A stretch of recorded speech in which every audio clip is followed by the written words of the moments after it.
In case you didn't hear me the first time, I love our schools. You've opened your doors to me on many occasions.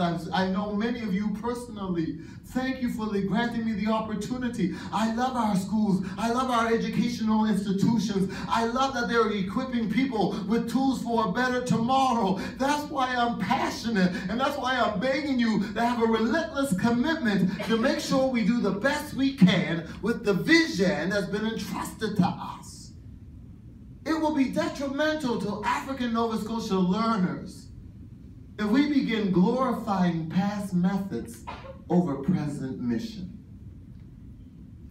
You can't say, well, that's how we do it, and that's how we teach, and that's how I was taught to teach in 19. Who cares?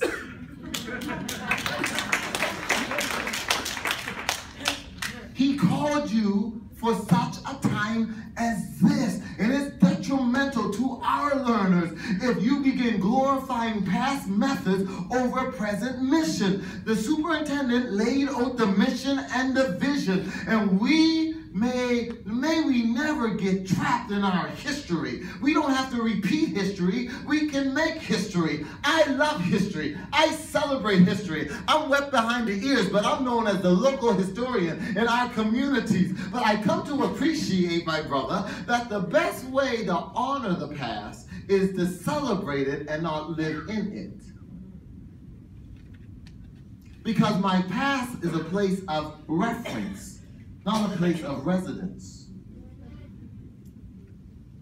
You're coming here with some stats on our past. Your past is a place of reference, not a place of residence. And sometimes we as educators can be characterized by a desire to preserve our methods rather than advance our mission.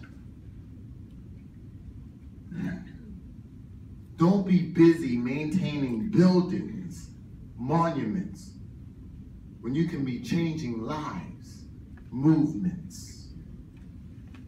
What did he say? Don't be so busy maintaining buildings, monuments, when you can be advancing lives, movements. The challenge before us is to move from monuments to movements. Why do you say that? Because I want every educational center in our community to be a place of inspiration and motivation and innovation and transformation. I want every school building to be a place that gives energy, relevant messages, affirming identity, that there be a buzz in our province. Look at what Halifax region is doing, because we understand, beloved, we understand that if we're ever going to reach our potential, change is not optional, it's necessary. Yes, I said it. If we're going to reach our potential, change is not an option, it's necessary. So let me insult you one more time. If you're not thinking about change, you need to change how you're thinking. If we're not thinking about change, we need to change how we're thinking. That's why I said get a checkup from the neck up. Dr. Anderson. Because I'm just silly enough to believe you didn't say yes to teaching.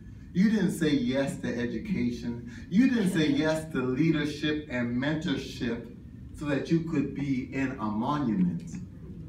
You said yes to education so you could be a part of a movement. I know you said yes. Can you return to that first love you had when you got those bright-eyed people in front of you, those little people that got on your last nerve? Go back to that. Go back to that when you were full of vigor. Don't retire weary. I just preached last Sunday about a man named Caleb who was 85 years old, and he said, I still got fire. Give me my mountain. He said, I'm not ready to retire. We may not have all the answers to what is right, but we definitely know what is wrong.